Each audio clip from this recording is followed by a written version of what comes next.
نعمل النهاردة مع بعض صينية العتاولة العالمية بطريقة بنات العيلة. دي أحلى صينية أنا بعملها، أصحابي وأهلي بيطلبوها مني فقررت أعزمهم وأعمل لهم الصينية دي.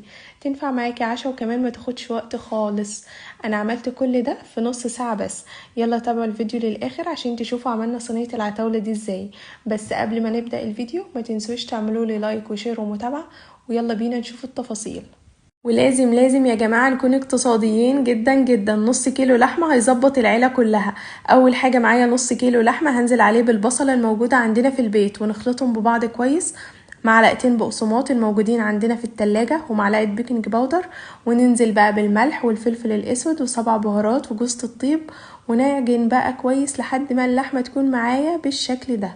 واهم حاجة نعجن كويس ولازم تكون فاتحة زي قلوبنا كده، وهنسيبها ترتاح في التلاجة لمدة نص ساعة عشان خاطر تتشمع معايا وبس كده.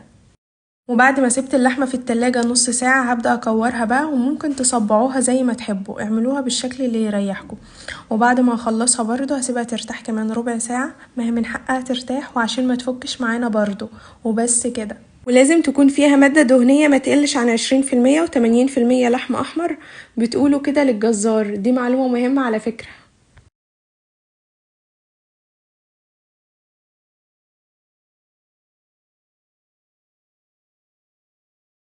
في طاسة سخنة جدا جدا هنزل فيها بشوية زيت، وبعد كده هنزل بالكفتة على نار هادية خالص، وهفضل بقى أشوح فيها لحد ما تاخد لون حلو كده زيكم.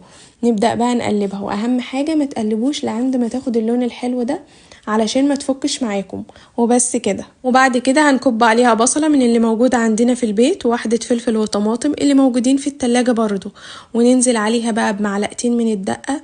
دي بقى بتودي طعم الكفتة في حتة تانية خالص، بجد بجد بتعلي طعم الكفتة قوي. جربوها بجد بالطريقة دي. وبعد كده هسيبها بقى لحد ما تستوي، ونعمل بقى احلى طاسة سجق. في الاول بقى هطلع كل الخضار الموجود عندي في التلاجة وهقطعه زي ما انتوا شايفين كده، وده السجق اللي انا هستخدمه، اي نوع سجق متوفر عندك. هنجيب بقى طاسة سخنة هننزل بالسجق الاول من غير اي اضافات خالص، وبعد كده زودت معلقتين زيت بس عشان يمشوا الدنيا معايا، وطبعا ما نقلبش عشان ما يتهريش. وبعد كده ننزل بالخضار واحدة واحدة ونقلب بالراحة علشان ما يتهريش معانا وبس كده. زي ما انتوا شايفين مفيش اي حاجة اتهرت معانا الحمد لله.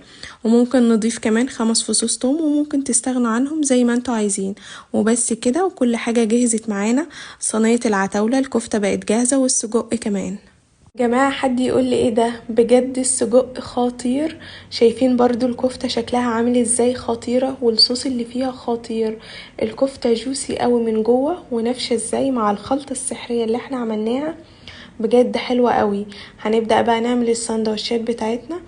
السجق انا هعمله في عيش فينو متغرق بالطحينة، والكفتة برضو هعملها في عيش بلدي متغرقة بالطحينة.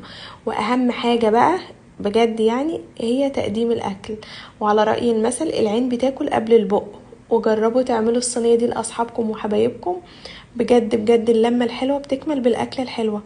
وهستنى رأيكم في الكومنتات، وما تنسوش تعملوا لي لايك وشير ومتابعة، واشوفكم في فيديو جديد في اكلك ألذ مع بنات العيلة. بحبكم، باي باي.